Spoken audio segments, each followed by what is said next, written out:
Welcome to Kingdom Knits, and my name is Molly, and I'm here to show you guys today what I have been knitting for my baby. We are having a girl, at least that's what they tell us, right? So she is going to be due December 26th. This will be my fourth baby. So without further ado, let's get started.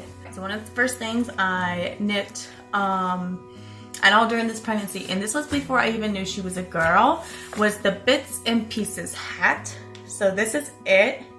It's a little bonnet. I love this one because it's like all seamless. It's it's all one piece. I love the striping, and it has some really cool details like the slip stitch and then short rows, and it's just so cute. I do remember this was two 20-gram mini skeins. Yeah, this is the first thing I made for her. I didn't even know if she was gonna be a girl or a boy yet. I just really felt like, man, I just really feel like she should make this bonnet. I made this for her probably around like 10, 12 weeks. And we found out she was a girl, and I was like, perfect, because now you get to wear the first thing I made you. So, yeah, this is Bits and Pieces by Veera, Välimäki. I'm sorry if I butchered that, but super cute pattern. Alrighty, moving on. So this is a very popular pattern, Perfect Newborn Socks, and they are by Tabitha Gandee. I hope I'm saying that correctly. So yeah, these are the little newborn socks. Her pattern does have the ribbing all the way down the foot, but I just stopped here. I like kind of how it looks when I can fold it over in a cuff, and they can have their little socks like this, and it just seems to stay on the foot better for me anyway. So this is the next thing that I knit for her, and this is more when I found out she was a girl. I love this bonnet. It is called, what is it called? Oh, it's called Karen's Bonnet by PetiteKnit. I love this bonnet, you guys. It is so cute. It has this like smock, I think it's called smocked pattern on it, and then the back is this, I don't know, I just love it. It just looks so cool. But I think she has an I-cord in her version, and I just did like a flat ribbed cord. I'm not a fan of the I-cord, so I really like how this turned out. I love this one. It is in her baby bag, and I don't know if her head's gonna be that big. Hopefully not. It's not super big, right? But you know, it's a bonnet. It can be a little bit loose, so she's gonna wear that home, and I'm super excited. Okay, yes, I really like that one. So, last but not least, I have her baby blanket. I have been working on this for probably only like 3 weeks, and actually about 3 days ago, I went into like a false labor. It was very intense for the short amount of time that it was, that I thought it was real labor. Usually all my babies, I carry them to 41 weeks, a little bit before 41 weeks, or even like after 41 weeks. And you know, I've had really healthy pregnancies, so I was just expecting her to come later, and she's my fourth kid, so I was like, you really can't come now. But I was freaking out because I had not had this blanket finished, and it's still not finished, but it kind of is. You'll see what I mean. Still have to weave in the ends, but I am in love with this blanket. So this is it, but and it's not sewn together like it should be. So let me try to scoop back a little bit and show this to you. So this is made out of Malabrigo Rios in the colorway Whole Wheat. It is a garter stitch blanket.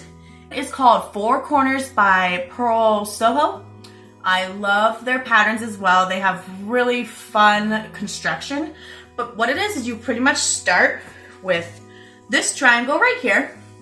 You start with this cast on edge, and you knit, knit, knit, and you decrease every other row until you get all the way to this corner right here. And then you pick up stitches along the side of that triangle, and you do the same thing. You knit, knit, knit, knit, knit, all the way, decrease along this edge, all the way up to this corner. Then you do it again, and you pick up stitches. And right here I was like, I had gotten like this pink for her, and I just thought it went with the blanket really well. So after I knit a little bit of this triangle, I started doing the pink. And you knit, knit, knit, decrease all the way up, picked up one last triangle, and I felt like picking up the triangles, oh man, it just felt like it was going so quick. I have knit a corner to corner blanket before where it starts at like the bottom of the like square diamond. It goes like that. And it just took like, it felt like it took forever to do. So yeah, with that last little triangle, you knit all the way up. And then I ran out of this. I had like 2 more skeins of it, but I didn't want to like unwind a whole nother skein for this. And I was like, wouldn't that be cute if I just added another pink triangle? So added that pink triangle. And then you take the cast on edge and the last one, and I am going to, I think, mattress stitch them together. So that seam will not be there. And then I also use this brand called Life in the Tall Grass, and then the acronym for it on the yarn label is LITLG in the colorway Lush, I'm pretty sure. But that's the pink you saw, and it's just super beautiful. It looks like really pearlescent, and I love it, and I love how squishy it is, and I can't wait to like hold her in this and just see her on it, and I just think it's gonna suit her so well. All right, so I have a couple more things that I didn't knit specifically for Clementine, but they're audible mentions. They are from my past kiddos, and I'm going to be using them again for her. Like I said, I have a lot of socks that are from my past kiddos that I'm going to be using for her. But one of the patterns that I haven't made one for her, I guess, because I already have like 2 or 3 hats in this pattern. But one of the patterns I love is called the Garter, what is it called? I wrote it down. It's called the Garter Hat. Yeah, the Purl Soho Garter Hat. And this is it. This is a variation on the pattern. The whole, like the pattern in the original has garter all the way up. You can tell I kind of like garter, I guess. And I just decided not to do garter right here. And then it has these decreases that make this like really cute pointed thing. And then a little tassel on top. And what I love about the tassel is I don't have to like actually attach it in the instructions of the free, and this pattern is free, by the way. In the instructions of the pattern, it just kind of like tells you how to do it. So it was nice. It was like one continuous piece. Didn't really have to fiddle it with it much. A regular style of cap tends to fall off.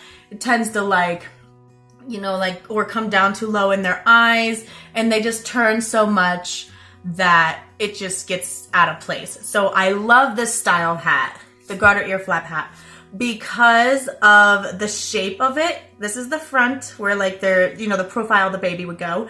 So this is the front, the ear flaps, and the back of the neck is a little bit slim, but it just stays put so well. And the garter right here around the ears is amazing. It just feels like a lot more cushy. It actually keeps their head warm and their ears warm, and it just fits babies really, really well. I've gone back to this pattern at least 3 or 4 times now. Colorway is Valentina by Rios. And then this one is the hat that I made for my son. It is not Rios. It is the same pattern, but I used hedgehog fibers sock in the colorway. Ooh, I don't remember the colorway, but it's this gray, and I actually just took the yarn, the fingering weight yarn, and I held it double. So I did the same thing. I kind of did the garter for a little bit, and I stopped. And then up here you can see I did a little bit of garter in between the decreases, and it was really fun. And instead of doing the tassel, I did a little, like, I don't know, tiny little I-cord or something, but it was so much fun. He wore this a lot. I made him some pants to go with it. And the pants were this color and the color of the socks. So those were super cute. This is an amazing pattern. I highly recommend this for gifts. It's such a cute hat. I really feel like it doesn't fall off. It's thick in all the right places. One more thing, something she will be wearing, as much as I can fit her little body in it before she grows out, is this little sweater that I knit. I knit this for my second girl. This is out of another Macintosh yarn, actually. I think it was called like Solstice or Constellation or something. And you know what? I don't even think I had a pattern for this. I think I just made it up. It has like a little lace detail along the bottom and along the sleeves. My second daughter wore this a lot, and it's just a special one. I hope you guys enjoyed some of these patterns. I hope you enjoyed this video. And if you are also knitting baby things, I highly recommend the Garter Earflap Hat. I really like that one. And I highly also recommend, I really like the Four Corners blanket from Purl, Soho. Yeah, that's a wrap, I guess. Thank you guys so much for sticking with me through this video, and have fun knitting for a little baby or to-be baby or grandchild in your life. It's just the most amazing thing to make something so personal and so cozy and so warm. Thanks for joining me again, and we'll see you next time on Kingdom Knits.